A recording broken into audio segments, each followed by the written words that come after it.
we will tell you all about the Hollywood megastar, the incomparable Will Smith.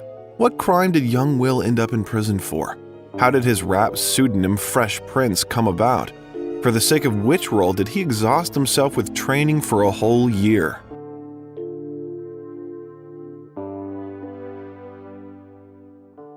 Will Smith is that global superstar known for his iconic movie roles and charismatic personality.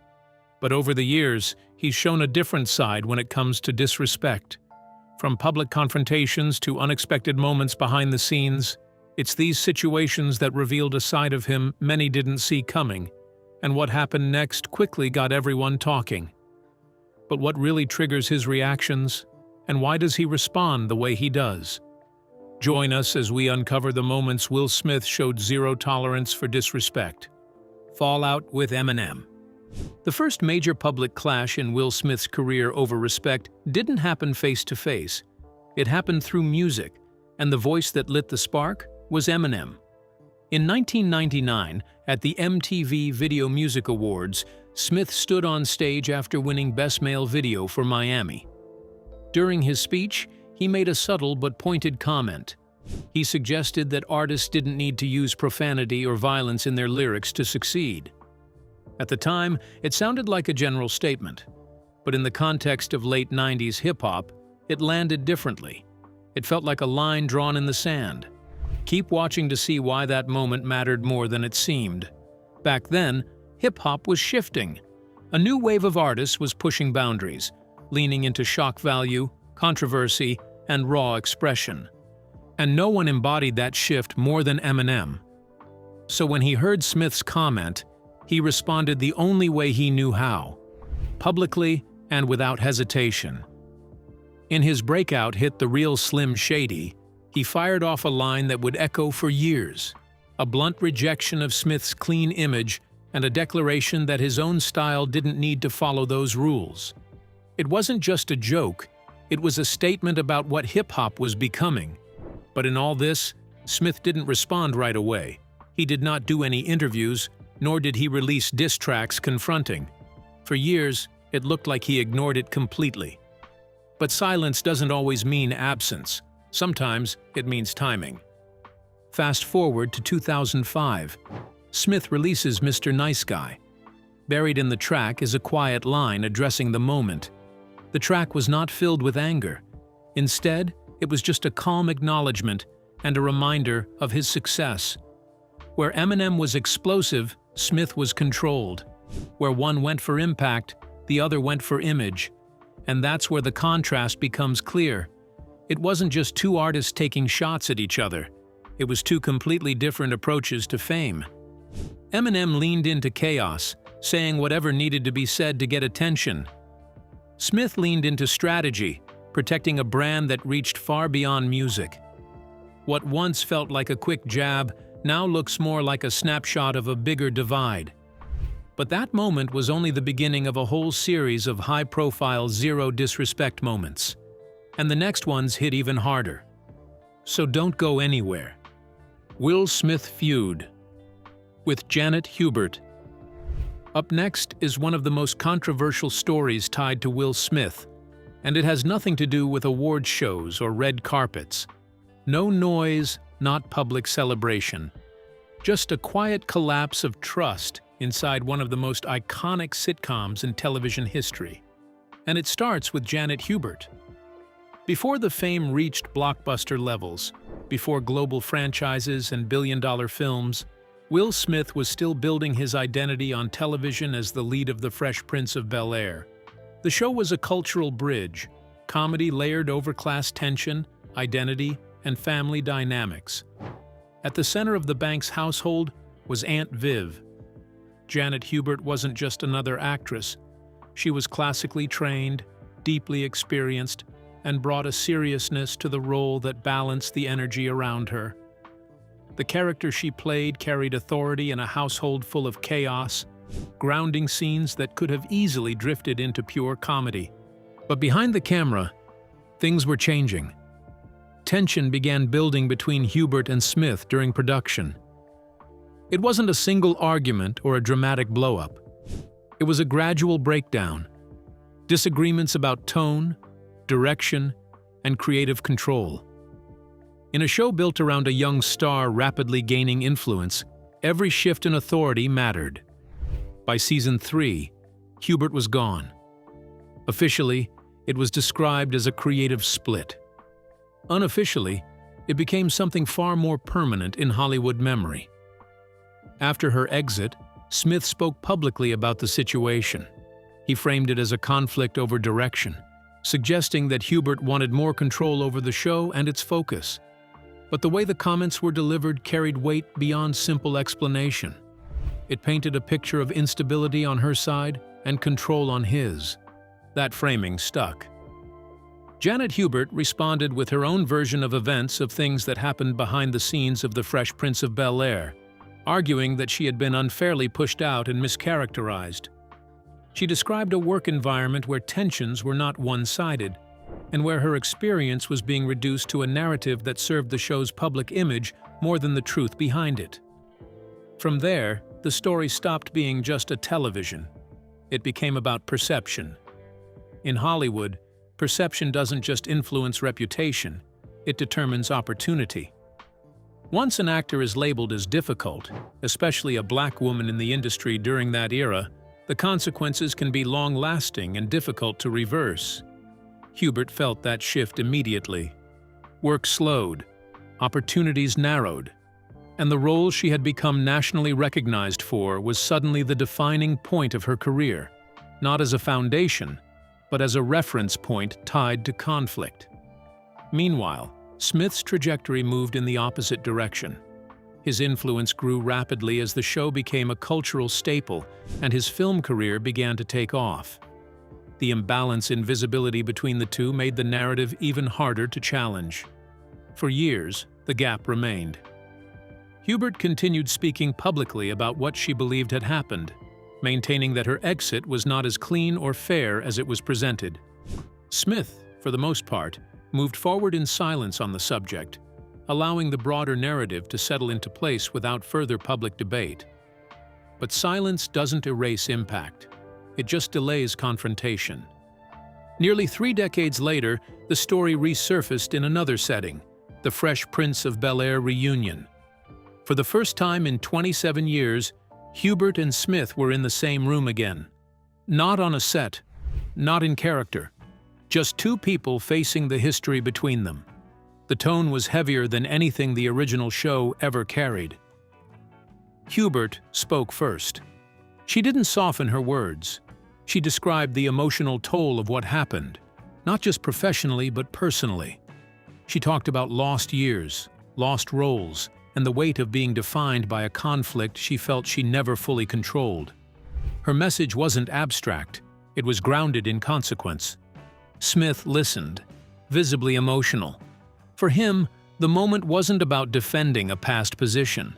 It was about confronting how different the experience looked from her side.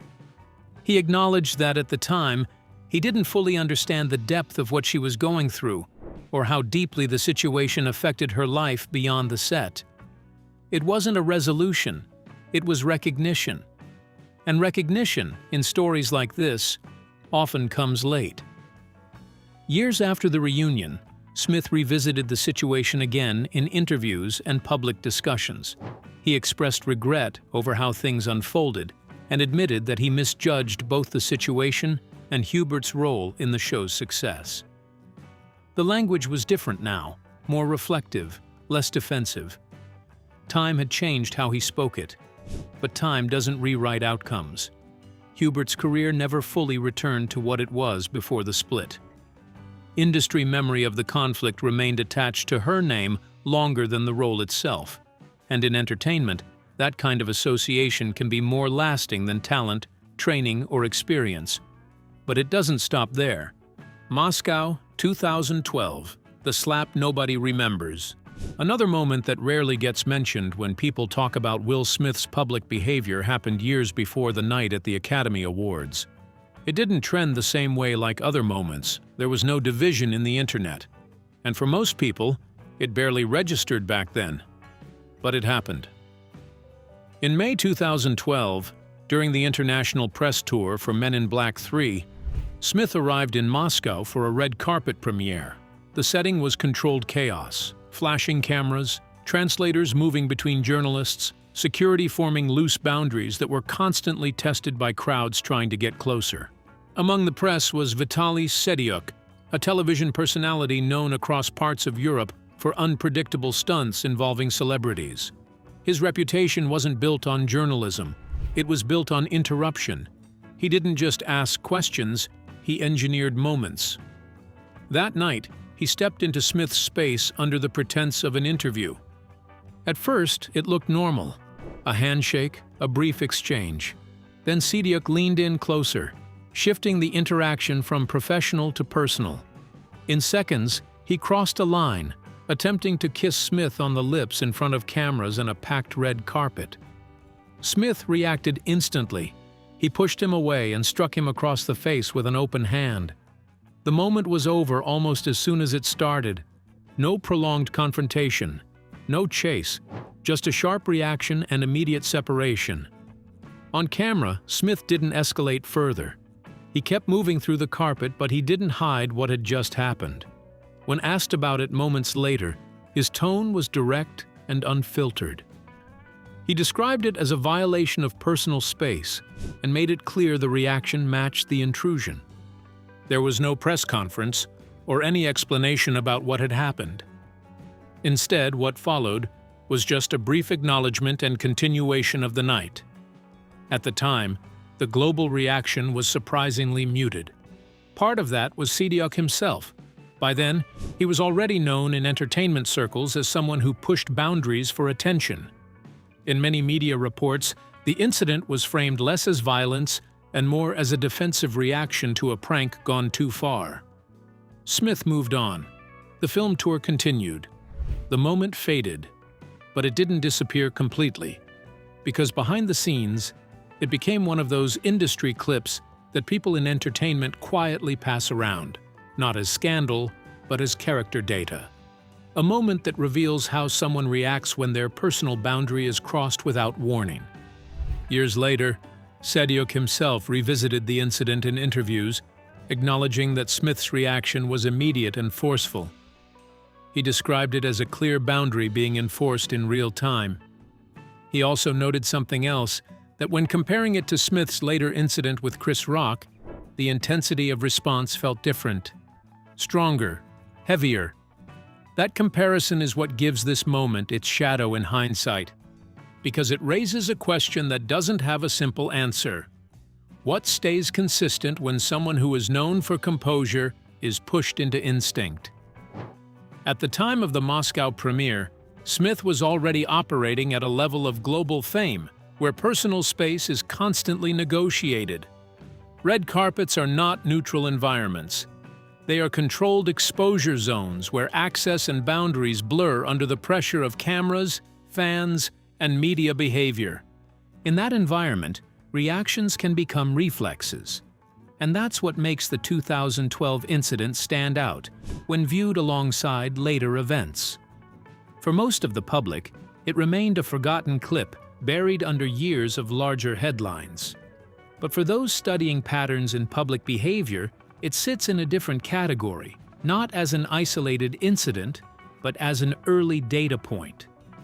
A moment where the boundary between performance and instinct briefly disappeared. And what remains is not the slap itself, but what it suggests about how quickly control can shift when the rules of space are broken, especially for someone who has spent decades performing composure under pressure. The moment Will Smith, Chris slapped Chris Rock.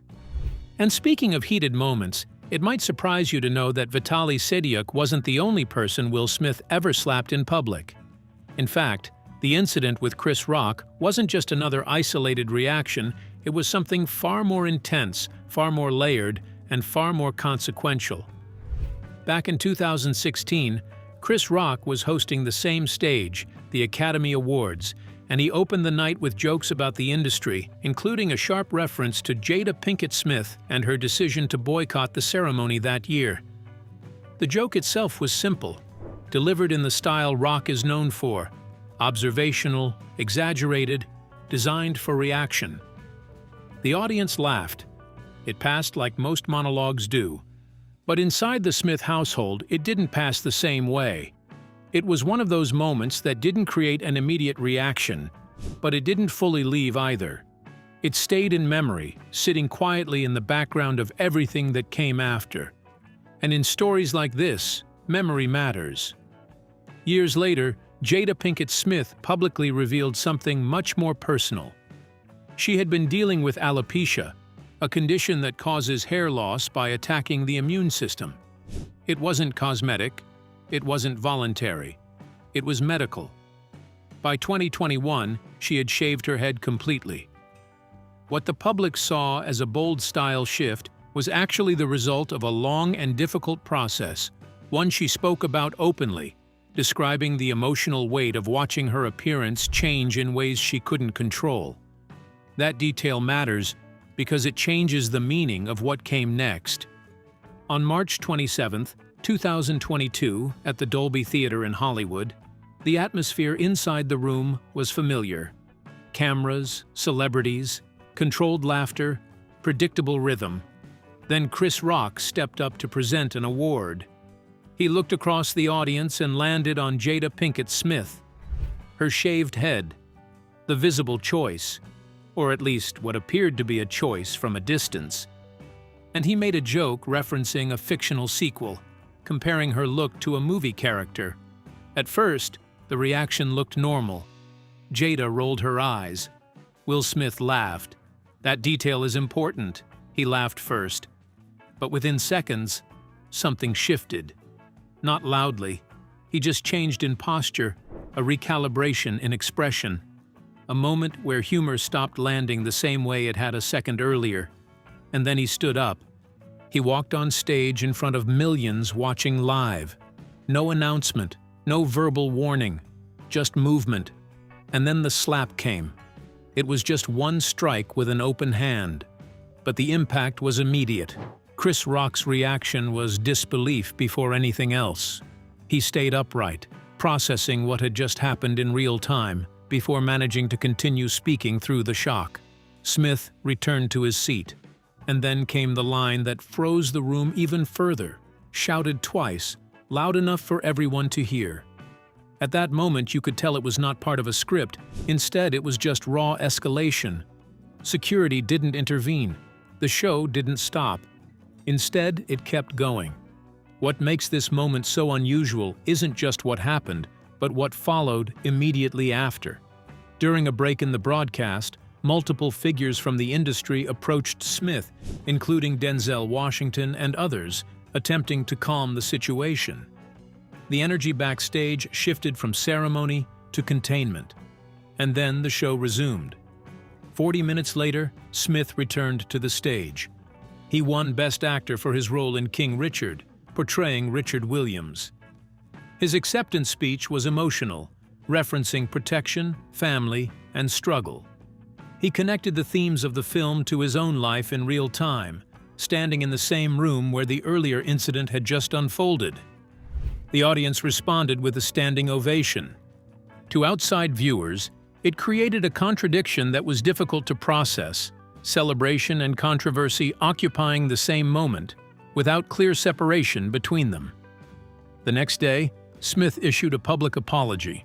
He called his actions unacceptable and acknowledged that violence had no place in that kind of setting.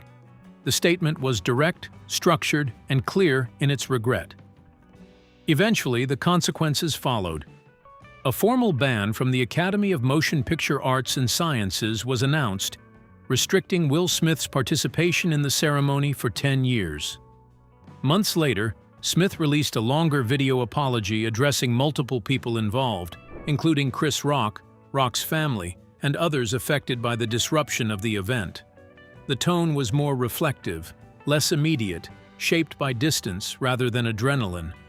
Rock's response, delivered during live performances and public appearances, was less forgiving in tone. He addressed it indirectly but firmly, making clear that while he was not framing himself as a victim, he also wasn't interested in reframing what had happened as something lighter than it was. He returned to one central point repeatedly. The joke itself was not extreme. The reaction was. So when you strip everything else away, awards, jokes, speeches, apologies, what remains is a pattern that has been visible in earlier moments, a man trying to protect his dignity at all cost. We saw a version in Moscow in 2012. We saw versions of emotional escalation in earlier conflicts tied to respect, identity, and reputation. And in 2022, it all converged in one room, under the brightest lights. And yet the story doesn't stop there. The August Alsina situation. Not every kind of disrespect comes with a face you can confront. Some of it spreads online. Some of it turns into headlines. And some of it hits in a way that makes any physical reaction impossible. That's the space Will Smith found himself in during the summer of 2020. When singer August Alsina gave an interview claiming he had been in a romantic relationship with Jada Pinkett Smith, and that Will Smith had given his blessing. The internet erupted. The headlines were everywhere. Smith's marriage, his masculinity, and his entire family dynamic were being discussed on every platform simultaneously. And once that kind of narrative takes off, it becomes difficult to contain. For many watching, the wait was simple.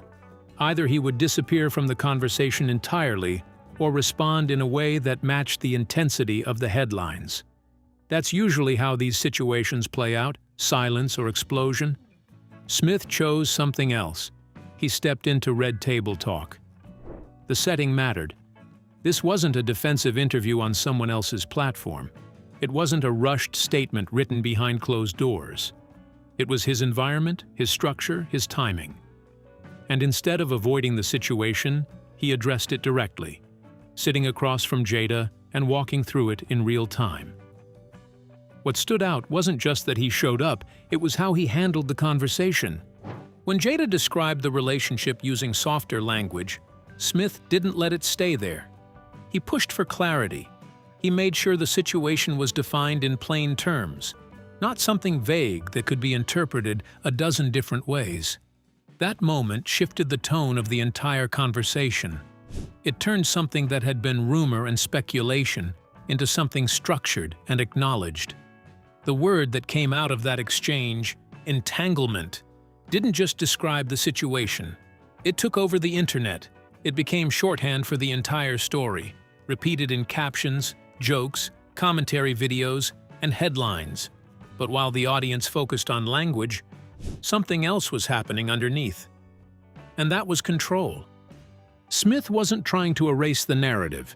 He was reshaping how it was presented. Addressing it directly, he removed the guessing game. He didn't allow the story to stay in the hands of speculation. Then, the situation evolved again. August Alsina released a song titled Entanglement with Rick Ross. It was built around the same narrative, leaning fully into the attention.